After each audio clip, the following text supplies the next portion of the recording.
Howshall of Empowered Hearts Ministry, ministering revival and reformation to the family for 30 years.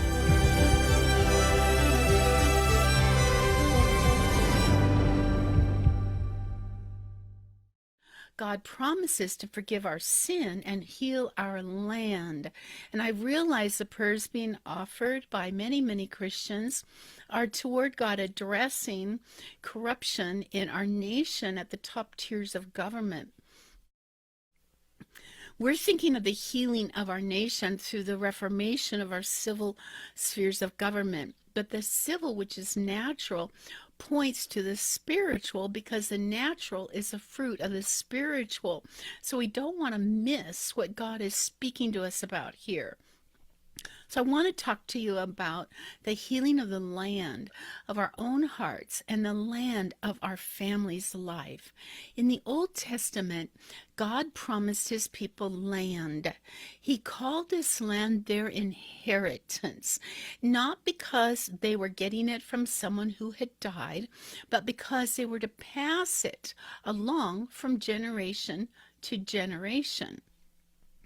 God was giving each of them a tract of land to be responsible for, and they were to take it from the enemy and care for it and to pass it along to their children and their children's children.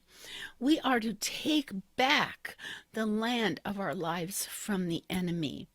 Now we know from Scripture that all of the Old Testament is a picture of God's work in our lives today.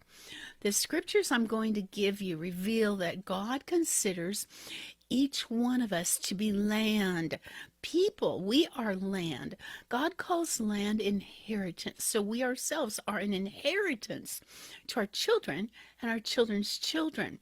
That which needs to be passed from generation to generation. Here in Ephesians 1:18, it tells us, I pray the light of God will illuminate the eyes of your imagination, flooding you with light until you experience the full revelation of the hope of his calling, that is the wealth of God's glorious inheritance that he finds in us, his holy ones.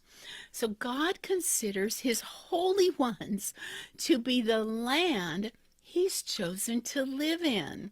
And here it is again in Psalm 33, verse 12. Blessed, fortunate, prosperous, and favored by God is the nation whose God is the Lord, the people whom he has chosen as his own inheritance.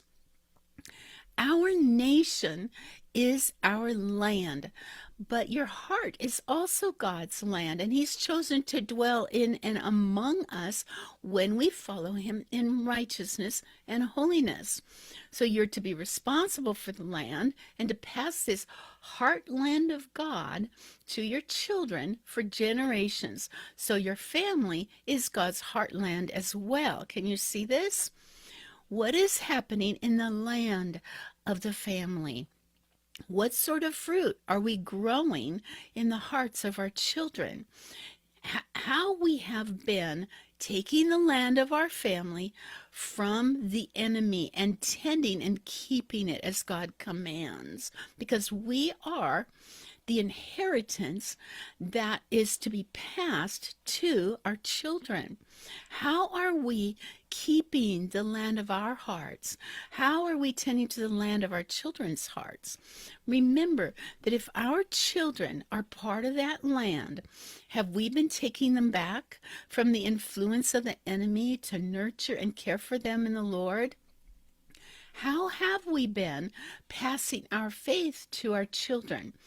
God promises to heal the land of our hearts and the land of our family if we turn from our wicked ways and obey him.